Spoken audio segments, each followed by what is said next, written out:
नमस्कार मित्रांनो, Marathi job alert YouTube चॅनलमध्ये तुमचं मनापासून स्वागत आहे. तर एक मोठी बातमी आहे. सीएससी ई गव्हर्नन्स सर्व्हिसेसने नुकतीच एक नवीन भरती संधी जाहीर केली आहे. चला मग याबद्दल सविस्तरपणे जाणून घेऊया. हो, ही खरोखरच एक मोठी संधी आहे. विचार करा, देशभरातल्या वेगवेगळ्या जिल्ह्यांमध्ये आधार ऑपरेटर आणि सुपरवायझरची तब्बल 252 पदं भरायची आहेत. आणि हे बघा, ही फक्त एक नोकरी नाहीये. खरं तर ही देशाच्या डिजिटल इंडिया मिशनचा एक भाग होण्याची संधी आहे. म्हणजे या भूमिकेतून आपण थेट भारताच्या डिजिटल पायाभूत सुविधा मजबूत करण्यासाठी हातभार लावू शकतो. ठीक आहे, तर मग या नोकरीमध्ये नेमकं काय आहे? चला जरा मुख्य तपशिलांवर एक नजर टाकूया. तर इथे बघा, सगळी महत्त्वाची माहिती एकाच ठिकाणी दिली आहे. संस्था आहे CSC e governance services India limited. पद आहे आधार सुपरवायझर किंवा ऑपरेटर.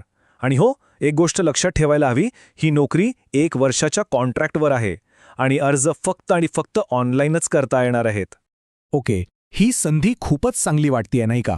पण मग पुढचा महत्त्वाचा प्रश्न येतो की यासाठी कोण अर्ज करू शकतं? चला, पात्रता निकष काय आहेत ते तपासूया. शैक्षणिक पात्रतेबद्दल बोलायचं झालं तर यात बरीच लवचिकता आहे. म्हणजे फक्त 12वी पास असाल तरी चालेल, किंवा 10वी नंतर 2 वर्षांचा ITI केला असेल किंवा 3 वर्षांचा पॉलिटेक्निक डिप्लोमा असेल तरीही अर्ज करता येतो. आता ही एक सगळ्यात महत्त्वाची अट आहे. याकडे अजिबात दुर्लक्ष करून चालणार नाही. UIDAI म्हणजे भारतीय विशिष्ट ओळख प्राधिकरणाने अधिकृत केलेल्या एजन्सीकडून दिलेलं आधार ऑपरेटर किंवा सुपरवायझरचं सर्टिफिकेट असणं हे बंधनकारक आहे. याशिवाय अर्ज करता येणार नाही.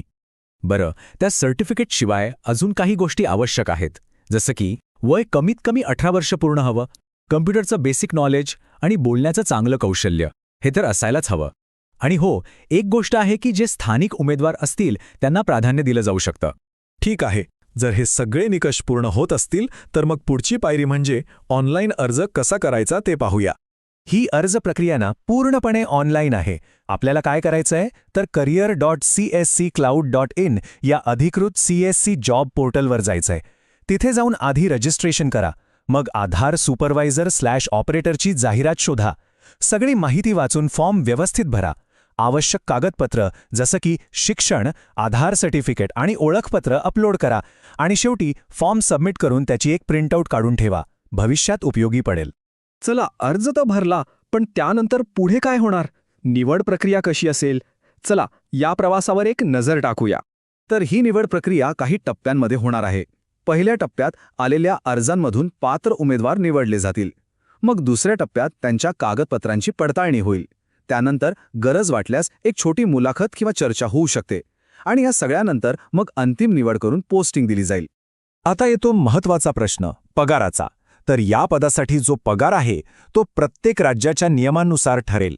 म्हणजे त्या राज्यात अर्धकुशल कामगारांसाठी जो किमान वेतनाचा कायदा आहे त्यानुसार मानधन दिलं जाईल. आणि आता सगळ्यात महत्त्वाची गोष्ट ज्याकडे लक्ष द्यायलाच हवं त्या म्हणजे तारखा. अर्ज करण्याची शेवटची तारीख अजिबात चुकू नका. तर नीट लक्षात घ्या, अर्ज भरायला 11 फेब्रुवारी 2026 पासून सुरुवात होईल आणि 10 मार्च 2026 ही अर्ज करण्याची शेवटची तारीख आहे. त्यामुळे ही डेडलाईन लक्षात ठेवा आणि वेळेच्या आत आपला अर्ज ऑनलाईन सबमिट करा. तर आता सगळी माहिती आपल्या समोर आहे. आता फक्त एकच प्रश्न उरतो की ही संधी आपल्या करिअरमधलं पुढचं पाऊल ठरू शकते का? अशाच नवीन जॉब अपडेटसाठी मराठी जॉब अलर्ट चॅनेलला सबस्क्राईब करा आणि व्हिडिओला लाईक करा. धन्यवाद.